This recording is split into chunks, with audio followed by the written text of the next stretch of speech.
রাসূল সাল্লাল্লাহু আলাইহি ওয়াসাল্লাম শ্রেষ্ঠ নবী হওয়া সত্ত্বেও তার উপরে জাদুর প্রভাব পড়েছে, এটা কি স্বাভাবিক? হ্যাঁ, অবশ্যই স্বাভাবিক।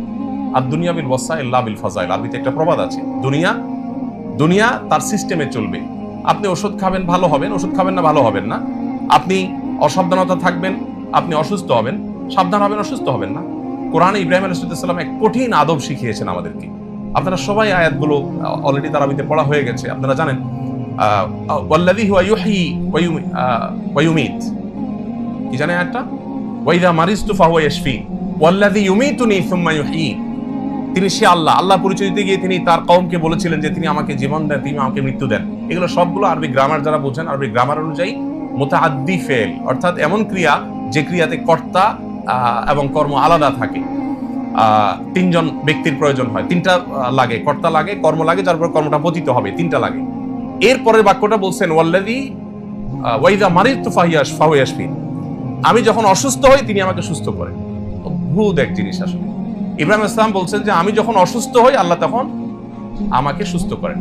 হওয়াটা দরকার ছিল কি? বিশেষ করে আপনারা যেহেতু মেডিকেল স্টুডেন্ট আছেন, টিচাররা আছেন, ডাক্তাররা আছেন, আপনাদের জন্য একটা খুব গুরুত্বপূর্ণ, রোগীদের অন্তত কাউন্সিলিং এর জন্য আমার মনে হয় খুব গুরুত্বপূর্ণ। ইব্রাহিম ইসলাম বলছেন যে আমাকে তিনি জীবন দেন, আমাকে তিনি মৃত্যু দেন, আমাকে সবকিছু তিনি দেন, সব আল্লাহ করেন, এটা বললেন। রোগের বেলায় আসার পর বলছেন ওয়াইদা মারিজতু, আমি যখন অসুস্থ হই।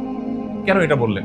এখানেও তো আগের পরের শব্দগুলোর দাবি ছিল এভাবে বলা, ওয়াইদা ইউমরিজুনি ফাহুয়া ইউশফিন। আরবিতে এভাবে বলা উচিত ছিল, মানে আগেগুলোর মিলালে, যে আমাকে যখন আল্লাহ অসুস্থ করেন তিনি আবার সুস্থ করেন। অসুস্থতাটাকে আল্লাহর দিকে সম্বন্ধ করেন নাই, অসুস্থতাকে নিজের দিকে সম্বন্ধ করেছেন। কারণ অসুস্থতাটা আমি বাধাইছি, আমার অসতর্কতার কারণে, দোষটা আমার। আল্লাহ সুস্থ করেন আপন অনুগ্রহে।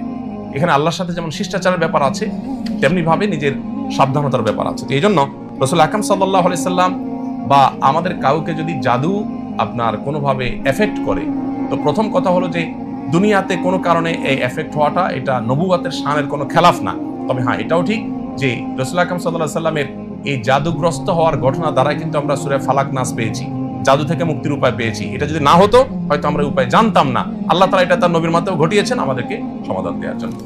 বাংলাদেশে যখন 27 রমজান, অন্যান্য দেশে 28 রমজান। এখন প্রশ্ন হলো আল্লাহ তাআলা কি এক এক দেশের জন্য এক এক রাতকে শবে কদর হিসেবে নির্ধারণ করবেন? হ্যাঁ, অবশ্যই।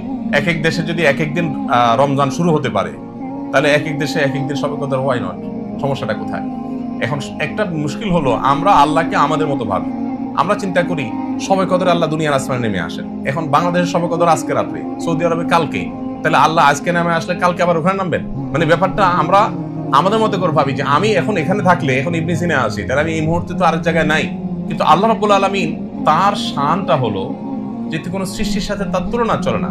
তিনি একই সময় কাউকে মৃত্যু দেন, একই সময় কাউকে জীবন দেন, একই সময় কাউকে হাসান, একই সময় কাউকে কাঁদান।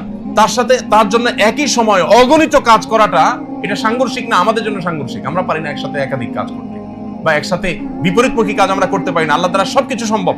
বিধায় আল্লাহকে আমরা আমাদের মতো করে যখন ভাববো, তখন অবশ্যই আমরা অনেক উত্তর খুঁজে পাবো না। কিন্তু যখন আমরা এইটা জানবো যে আল্লাহ তো স্রষ্টা, তিনি তো সৃষ্টি না। যেমন একটা কমন প্রশ্ন নাস্তিকদের থাকে যে সবাইকে আল্লাহ সৃষ্টি করছেন, আল্লাহকে কে সৃষ্টি করছেন? এটা কমন প্রশ্ন না? দেখুন, এই প্রশ্নটাই একটা অবান্তর প্রশ্ন। কারণ আল্লাহকে কে সৃষ্টি করেছেন, এই প্রশ্নের পেছনে লুকিয়ে আছে আল্লাহকে সৃষ্টি হিসাবে ট্রিট করা। তার মানে আপনি আগে ধরেই নিয়েছেন যে আল্লাহ একজন সৃষ্টি, নাউজুবিল্লাহ, তাহলে তার স্রষ্টাকে। আল্লাহ যদি সৃষ্টি হয় তাহলে স্রষ্টা কে হবে? স্রষ্টা তো কাউকে হইতে হবে। যদি স্রষ্টা হবেন, তার আবার সৃষ্টি যদি থাকে, তাহলে স্রষ্টা হলেন কোত্থেকে? তাহলে আল্লাহকে আপনি আপনার মতো চিন্তা করছেন যে আমার তো একজন স্রষ্টা লাগে, সবকিছুরই স্রষ্টা লাগে, তাহলে তারও লাগবে। এই উত্তর প্রশ্নের মধ্যেই আমাদের ত্রুটি আছে। মহিলাদের ব্যবহৃত স্বর্ণের উপর যাকাত হবে কিনা? অবশ্যই হবে। তবে স্বর্ণের মালিককে সেটা আগে ঠিক করতে হবে। মালিককে স্বামী না স্ত্রীটা ঠিক করতে হবে। স্বামী যদি বলে স্ত্রীকে হ্যাঁ তোমাকে দিয়ে দিলাম, তাহলে যাকাত স্ত্রীর উপর প্রযোজ্য হবে। আর যদি স্বামী বলে না তোমার পড়তে দিলাম, তাহলে যাকাত স্বামীর উপরে। এখন এই প্রশ্ন উত্তর আমি ক্লিয়ার পাই না, বহু জায়গায় আমি জিজ্ঞেস করছি। প্রশ্নটা আসলে স্বর্ণের মালিকটা আসলে কে? মুখে বলার সময় বেশিরভাগ মানুষই তো চিটারি বাটপারিতে আমরা লিপ্ত। বলার সময় একবারে মানে উন্মুক্ত গলা বলে হ্যাঁ ডেফিনেটলি ওয়াইফের, কিন্তু সেই স্বর্ণটাই তার যখন বিদেশ যাওয়ার দরকার হয়, ওয়াইফের অনুমতি ছাড়া বলতেছে স্বর্ণগুলো দাও তো, বিক্রি করে একটু আমার ভিসার টাকা দিতে হবে, কত স্বর্ণ হয়ে যাবে। তো তারই যদি হয় তাহলে আপনি এটা বলার কি? আবার এই স্বর্ণ যদি মহিলা নিয়ে তার বাপের বাড়িতে তার ভাই বোনকে গিফট করে দেয়, আপনি তো চোখ বড় বড় করবেন, স্বর্ণ কই, ব্যাপার কি? তার স্বপ্ন সে দিয়ে দিলে, সেই স্বর্ণ তার সামনে দিলে আপনি বলার কি? এই প্রশ্নের উত্তরটা আসলে ক্লিয়ার না বাংলাদেশে। স্বর্ণের মালিক আসলে কে? মুখে বলার সময় হ্যাঁ তোমার দিয়ে দিছি, কিন্তু আবার খবরদারি করার সময় মালিক সুলভ খবরদারি। এই দুটো তো সাংঘর্ষিক। এজন্য মালিক যে হবে জাকাত সে দিবে, এটা ক্লিয়ার হইতে হবে। তবে হ্যাঁ, জাকাত আরেকজন দিয়ে দিতে পারে তার অনুমতি সাপেক্ষে।